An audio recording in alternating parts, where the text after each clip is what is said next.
Oh, I think it's live now. Are you being quiet? Okay, we're on live.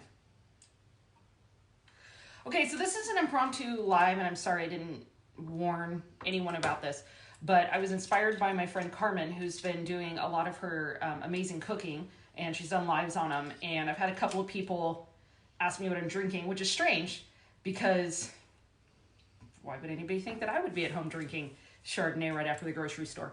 So I decided to pop on and come up with a couple of cocktails, or at least maybe do a few of these so you guys can see some of the ones that I make that people don't often make at home.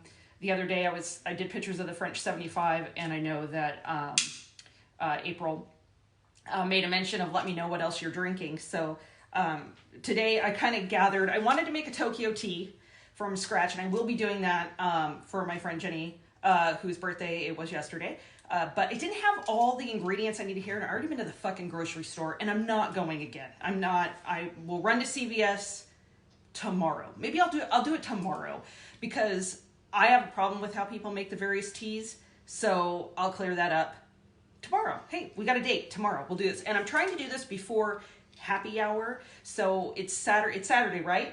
Is it Saturday, Gus? It's Saturday. So I'm kind of thinking maybe you have this before the happy hour. So what we're going to do today, because we all wish that we could enjoy spring, which we can't because we're all cropped up here wishing we could find toilet paper, is to actually create a drink that is supposed to be reminiscent of springtime. It's rainy as shit out there, and it's wetting down dog crap in my yard. So luckily I don't have most of the children here. I have Jay in his room, my clone. I got my sidekick. He's over here trying not to be too noisy. Yeah, he's coughing in the background. He doesn't have the Rona. He just faked that, you evil, evil child. Hi. But you will hear the dogs bark, probably. So what this is a rosé is, I like to mix my boozes. I'm not a big fan of the seltzer water, the sparkly waters.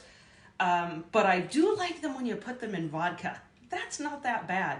The rest of them, I could really do without. I think they taste like shit. And you know what? Those Bud Light seltzer things, those taste like shit too. So the first thing that we're going to do is open a rosé. So I do this because I don't have, my best friend and sister-in-law Laura uses an automatic wine opener. She likes that. I am old school. So I use this bartender's wine opener because it is the fastest for me. What some people don't know about me, but you probably do if you've been drinking with me, because I'll tell you 50 times, is I actually used to be a bartender. I went to bartending school. I trained and certified as a bartender. Also, in my years of 2030, I got hooked up with that, and I think stuck around mostly because they did let me bartend a lot. So I kind of have some experience with that. I even actually did legitimately work as a bartender, got paid for it, but I quit because they kept pulling me aside to like clear plates. And that's not my bag. Like, I'm not there to clean up after people. I'm there to get people drunk. So I have this rosé here. I just picked it up from Wise Villa Winery. The reason why I have this rosé is because they were having a case sale. So you can buy a case of like 3 different wines, and they're like $10 a bottle. So I know I do a lot of grocery outlet wine tasting on Cocktails with Heather, but I actually don't always utilize those. I do go back and buy some that I've really liked. In fact, I had something with like a red house on it. It's something Hill that I found a couple times and used. So what we're going to do is start with rosé. So any rosé that strikes your fancy. I don't mind this one. I'm a fan of rosés. It's a little bit darker. If you can see, it uses all red grapes. This is not your white Zen that you started out with in high school. This is not your Boone Strawberry Hill that we're working with. So I'm going to take a little bit of this rosé, and I'm going to dump it in this shaker mug. And it's laden with ice, as my glass is, because ice is a bartender's best friend. Now, you'll see a lot of people that say, well, it's best to measure precisely. And that's bullshit. Go with your heart. If it's too strong, that's your own fault. Drink it anyways. But essentially, because this is going to be more like a rosé lemonade, you're going to want a little bit more on the rosé. So I just dumped some in here. Next, you're going to want a shot of vodka. Also, I would normally measure this with my heart, but I have other shit to put in here too, so I don't want to get too fucking overloaded. I don't have a jigger, again, because I usually can eyeball these things just from being old as dirt and having much practice. So I have this shot glass that doesn't get used much in my house. It has a line on it. So I'm pretty sure that's a shot. We're going to guess it. So I have Platinum 7X vodka. Nothing but the finest, cheapest vodka that Safeway has to offer. This actually is not bad. And, you know, if you want something that might have been to blame for my sweet brother's cirrhosis, it could be this vodka because it's cheap and it's actually really good. Even the finer vodkas are not distilled 7 times. So it comes in a plastic jug, really inexpensive. You guys know I'm not fucking picky. I drink White Wolf vodka. I'll drink whatever vodka there is, but I will say that this one isn't too bad. So we're going to put a shot of vodka in with our rosé. And I swear to God, Cat, if you get over here in this shit, I will beat you. Gus, will you please come get your feline friend? Come get your cat. Don't touch the booze. Thank you, son. Now, this original recipe I found for this drink called for vodka, rosé, and lime cordial. And lime cordial is disgusting. And really, it's just taking a place for a citrus. So I don't know why they chose a cordial. But they wanted a lime cordial. They call it a Rosenade. And then they want you to put a lemon wedge in it. None of that made sense to me. So I said, I'm not doing that. But what I did have was some limoncello, which I highly recommend. So that's going to play really well off the rosé. And I love limoncello. So I'm going to go ahead and put another shot in there. This one of the limoncello. So the other thing it says to do is to tear up basil leaves in it. And I know if you were going, honestly, if I was making this with a gin, I probably would say that I would go with that. Vodka is much cleaner. It doesn't have that herbal thing to it. And we really want to brighten this up. So instead of basil leaves, I'm going to take a couple mint leaves that I have, thanks to my hippie fruit and vegetable delivery that I got this morning on my doorstep. And I'm just going to tear those. Sorry, you guys can't see everything. You can't see all my head and see this right here. So I'm just going to tear this into the shaker. Mint leaves. Tear it up. All right.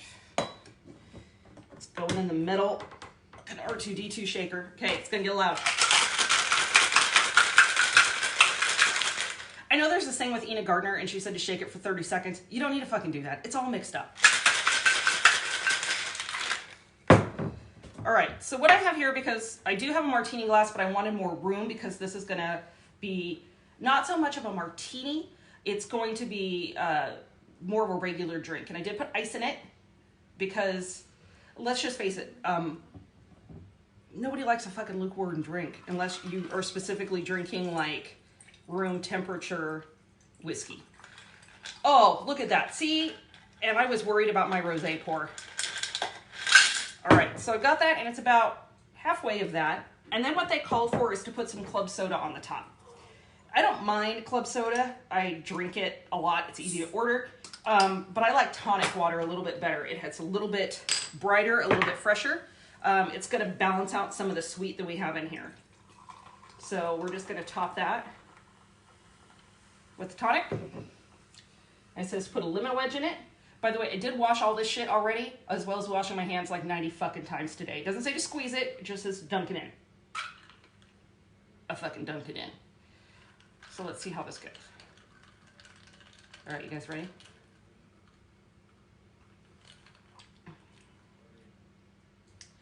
It's a fine drink. It's a fine drink. Yes, son. It's a fine drink. It is a fine drink. It's refreshing.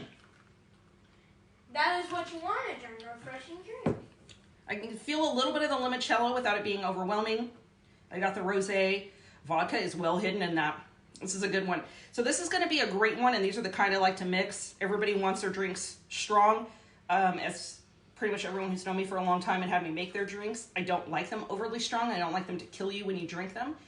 I like you to enjoy 3 or 4 and then not know how you ended up on your bathroom floor. I think that's a much better approach. So cheers to everybody, and I will make sure tomorrow we make an adventure, and I will schedule a time, maybe around this time again, like 2-ish, to go over the finer points of making the famous teas, if you will. And got my Illuminati shirt on for fellow conspiracy theorists, those who are following the queue. I'm right there with you guys. I've been there forever, so that's what I got. Love you guys. Enjoy your Rosenade. And again, rosé, shot of vodka, shot of limoncello. You're going to tear up some mint leaves, shake that shit all together, dump it out into a glass about halfway, fill it with some tonic water, and dunk a wedge of lemon in it. Make sure to wash your lemon because those things spread E. coli, and quite frankly, I'm more concerned about that than I am about COVID-19. Cheers!